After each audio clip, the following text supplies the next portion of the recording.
They're not Zoroastrian or Japanese, but just Muslims. All right, they happen to be Iranians and Iraqis, okay? But it doesn't say anything. What does that establish for you? Just the numbers of deaths. No, what does it establish? What does that mean, though? What does it mean? Yeah. That there's a lot of violence. It means that intrinsically there's a lot of violence in Islam because 10 million Muslims apparently have died at the hands of supposedly other fellow Muslims. Is that what you're saying? I didn't say wholly, but don't forget, you see, that Iran is a theocracy. Have you studied the statistics on number of deaths that have occurred by different religions and different groups? I did look, because if you go, I mean, you can't go to infinity, okay? You can't go all the way to Mongols or Timur-Lane and, or Huiglo Khan and all that. I'm not going to say you should do, but even the major groups, have you studied the statistics? Well, did you know Islam actually ranks very low on that statistic? Well, the highest is Christianity. Atheism, no religion, is responsible for more deaths. So Islam actually ranks very low on that. Where did you get that figure? It's a really good statistic actually that was done, and so I'll give you an example. Now look at atheists. Just even in the last few decades, millions of people have died, civilians. Last decade, 10 years. Last few decades. Yeah. Okay. Millions of lives. Just the war on terror has killed 4 million innocent lives. Just the war on terror. Innocent. Which countries? You're looking at Iraq, Afghanistan, Libya, Somalia, all of these countries. More than 4 million lives have been lost, yes. More than 4 million. So the statistics actually are in our favor when you actually look at the raw data and actually do not support the notion that there's somehow intrinsically... But that's not a religious war, are you, surely? What isn't? Like Libya. But the point I'm trying to make to you is, humankind has the propensity for violence. Of course. Regardless of religion or no religion being there. I already said so to suggest... There's no suggestion. Well, you did. You suggested that there are 10 million lives that are apparently lost in Muslim hands with Muslims, right? Statistical figure. Right. Okay.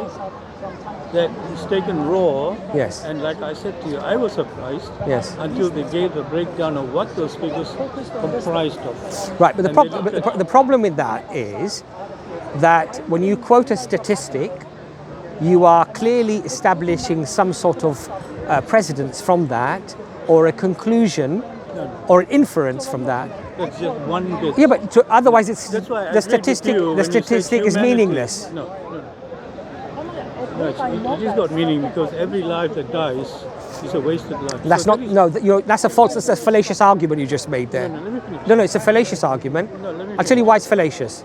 Because nobody's saying that lives are not important here. No, let me finish. You said, and I agreed with you, that there's always been violence and killings in humanity. As far as history goes. Yes. You can take from the Romans, the Byzantinians, Ottomans, the Vikings, there's always been killing. Yes. And if you collectively include everything, Second World War, I just walked past all those monuments, monuments, right. Wellington and all that. These guys have got blood in dripping off their hands. Yeah, of course. So, there's been killing non-stop in this world. Right now, there's deaths going on in Ukraine and places like Sudan and all that. So, yes, that's one of the terrible drawbacks of humanity, the greed, the propensity to violence, the military establishment, the military-industrial complex that generates war, just to ensure that their survival is it. So I'm not mincing those words. And simply to focus on Islamic war will be unfair. There I agree with you. But pure figures, like I said, 35 to 40 years, the figures of Islamic death in the hands of Muslims is this. Yes. That's all.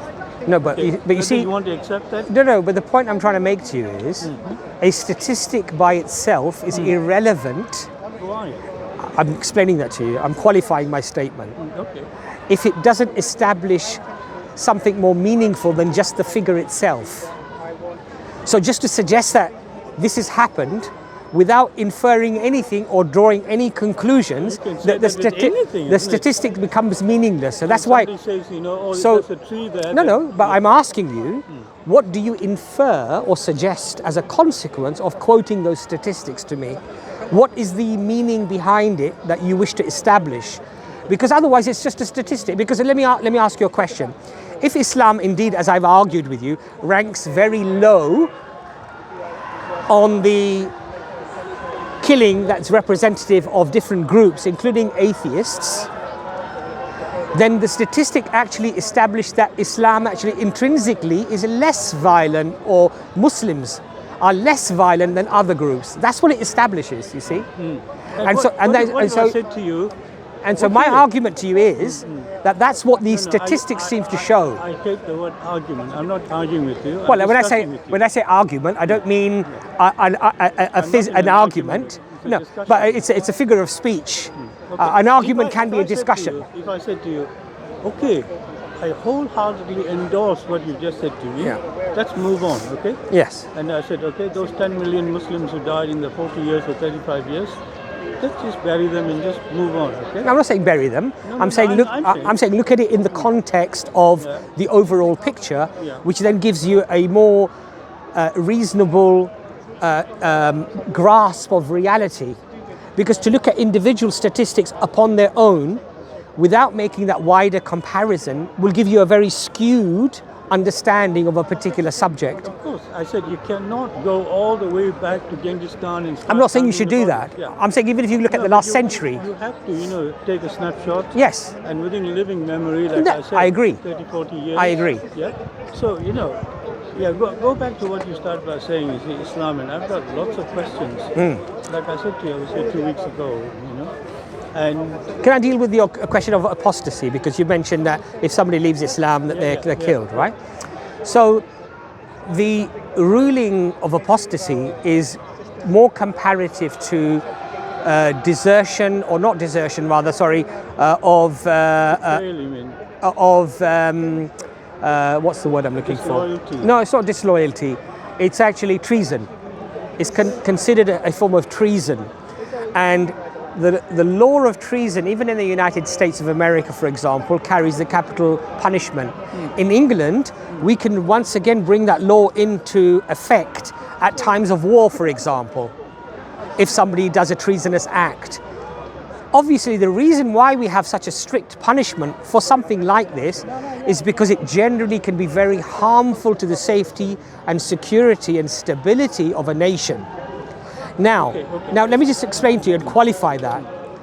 In Islam, if you as a Muslim decided not to pray, not to fast, not to believe in God, and went along your merry ways to lead your life away from Islam, the government nor the people have any right to impose upon you any form of a punishment. If, however, you come out into the public arena and you openly apostatize, this is now seen as a form of going against the state, a treasonous act which destabilizes society and potentially acts as a means for others to also fall into disbelief. And for us, the greatest harm for an individual is to end in the hellfire.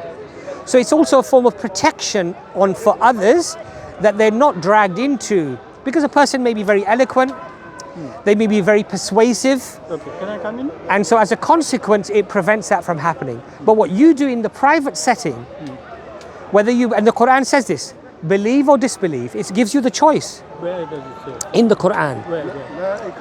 La ikraha fi din. There is no compulsion in religion.